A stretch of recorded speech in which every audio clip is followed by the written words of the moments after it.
Hi everyone, and welcome back to Courtney's 5 Critical Classics. I'm glad I finally got to make videos again. I found some time, so I know when I first started some people said, I hope this isn't all about old people music, so I'm going to switch it up a little this week. I did The Who last week, and this week I'm going to do 5 bands I liked before they sold out. So, I couldn't really find 5 bands that actually sold out, so my first one is kind of cheating, but I needed a 5th, so I'm going to use them anyways. My first one, number 5, is Eve 6. This band, I remember when their self-titled album came out, and I had just watched the movie Can't Hardly Wait, one of my favorite movies of all time, and their music was in it a lot, so I begged and begged my mom to go to Kmart so we could buy that album because I just had to have it, and I'm glad I did because it's absolutely amazing. The band formed in 1995 out in California, and as I said, they had their self-titled album, and you can hear the majority of it in the movie Can't Hardly Wait. All great songs. The one playing right now is called Open Road Song. And then they went into Horoscope, which had the famous Here's to the Night, which was my dreadful prom song. And then they had the album It's All in Your Head. They didn't really sell out as much as they kind of disappeared, but I feel like their self-titled album going into Horoscope were like, night and day. Self-titled was like upbeat, it was like, yeah, let's just rock out, we're punk, we're, having a good time. And my favorite song on the album is called There's a Face, and that's a little bit slower, but still a good tune to listen to. Horoscope went into kind of, I don't know, I felt like it went from punk to emo. It was just like, so I was kind of let down by that, and I honestly couldn't even tell you a song off of It's All in Your Head. So yeah, I wouldn't say they sold out, but they kind of did the gradual suckiness, so that's why they are number 5.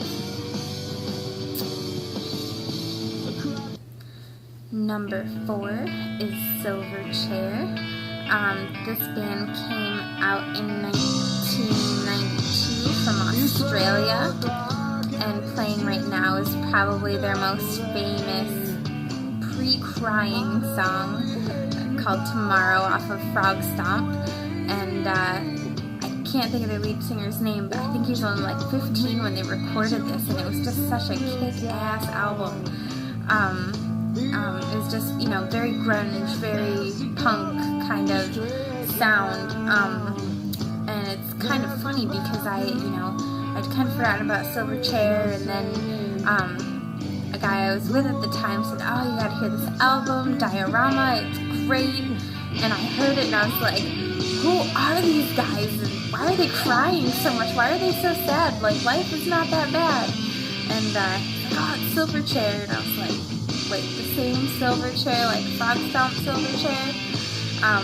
So yeah, they didn't do anything gradual. They went from this to my life is over. I need to sit down and watch soap operas and cry. It was just unreal to think that they were the same band. Don't get me wrong, I listened to Diorama. I kind of like it, but the switch from Here We Are to Rock to the crying was pretty dramatic. And then I only had Anna's song in between there, which was kind of like, yeah, I can get into this, after I broke up with somebody or, lost my best friend or somebody killed my puppy. I don't know. So, yeah, that is Silverchair, and they are my number 4 on my sellout list.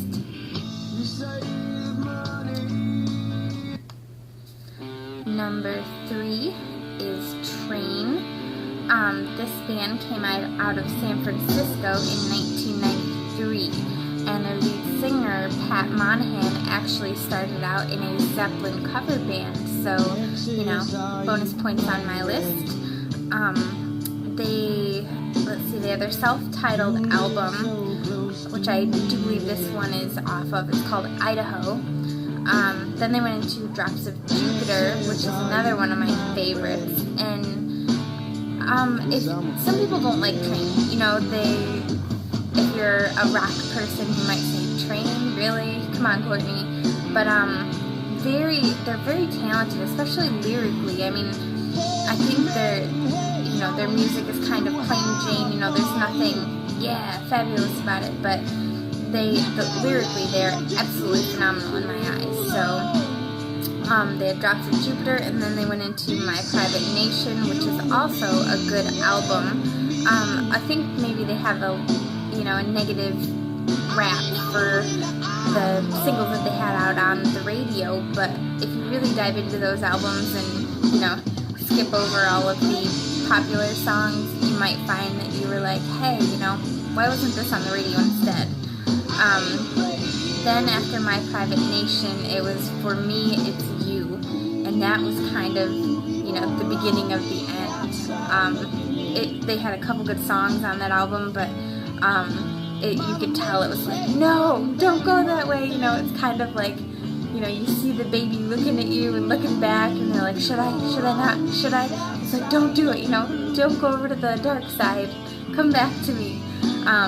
And then Save Me San Francisco came out, and that was pretty much when I was belly up. I was like, nope, I can't do this. Hey Soul Sister is the worst song I've ever heard out of Pat Monahan's mouth ever. I actually read a review in the Rolling Stone magazine that said, finally, Train gets it right. And I was like, gets what right? They get the crying thing down? They get the, you know, like, if you listen to this song right now, it's very gritty, very hardcore, you know. He's so passionate about this.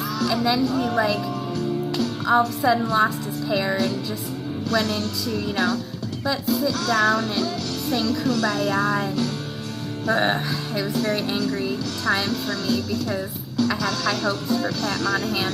I actually saw him in Monticello a few years back, and great band live. I absolutely loved them.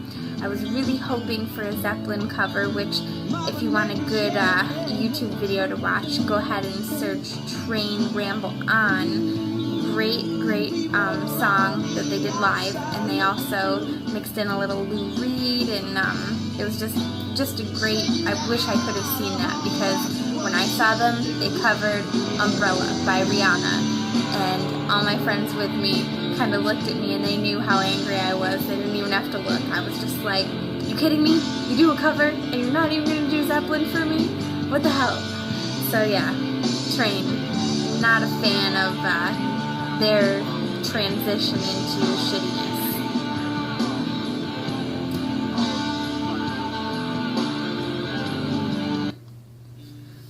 My number 2 is a band that some might shake their heads at, but you can't tell me that you never listened to them, so I don't want to hear it. Number 2 is Creed. Most famous, obviously, for their Arms Wide Open and, you know, all those songs, but if you dig a little deeper, start with My Own Prison, and you'll hear more, like I said, grittiness, like Train used to be. Pretty dark stuff, you know. It's very good, you know, mellow tunes to, you know, sit down and have a beer too and just relax and be like, yeah, I can dig this. So yeah, this song is called Torn. Then they went into Human Clay, which wasn't too bad. You know, all these bands I feel like got gradually worse and worse. So Human Clay, and then they went into Weather, and, you know, that was the end of the end. That was just, cut them off, not allowed to sing anymore, no more music. They did make one more album, Full Circle, but yeah, just couldn't recover. I just don't understand, like, it wasn't even a sign of the times really for most of these bands. It wasn't like, that they needed to make that transition into crappy music. They had so much hope and so much potential, and I don't know if it was the pressure of the music business, like, oh yeah, this is great, but, look at this band that's doing this, let's try this. I feel like most of them didn't stay true to themselves, which is why I'm calling them sellouts. So yeah, it's a sad day when a good band turns really awful. And my number 1, I have expressed my discord for Chester Bennington in previous videos, but I'll delve a little bit deeper today. Linkin Park. Okay, so started out in California. First album, Hybrid Theory, which this song, Points of Authority, is off of. Great album. One of those ones you could pop in and not have to change a song, because it's a start to finish great album. They came out and they were so different. They had a little bit of rap in there, and Chester's voice was like nothing you've heard before, and you've got the scratching of the albums in the back, and I know I sound really white girl saying that, but it was just all this stuff was going on, and it was like, what's going on, what is this, and how can I hear more? It was just so moving for that time, because like I said, we haven't heard anything like this before, and everybody wants to, when you're, I guess I was probably 12, 13, 14 years old, I was in an impressionable age, so I was like, yeah, nobody's heard this, have you heard this stuff? It's really good. So I wanted everybody to love Linkin Park because they were just so, like, turn of the century awesome. After Hybrid Theory, they went into Meteora, which also a great album. After that was Minutes to Midnight, which I also like. I mean, this is when they started getting a lot of negative feedback from people, but I actually liked Minutes to Midnight. Obviously not as good as the first two, but I still liked it. After that, it was like, hold the train, what just happened? And then in 2013, when Chester decided to fill in for Scott Weiland's absence, I was like, respect went from way up here to way down here. I was, he talked about how he idolized STP growing up, and that's great. Great band, I'm with ya. But, listen to this voice. It's not a Scott Weiland villain. You can't, and they didn't, I do give them props, because they didn't really try to replace Scott. They actually tried to mold with Chester. But, I mean, it just, it blew my mind that he would, do that. I'm glad he's still loyal to Linkin Park, and that's his first priority. He said that. But, what were you thinking? Don't do that, I get so angry thinking about it. So, yeah, love Linkin Park.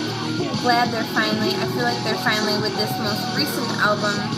I love the song Guilty All the Same. I think it's great, and they're finally getting back to where they should be.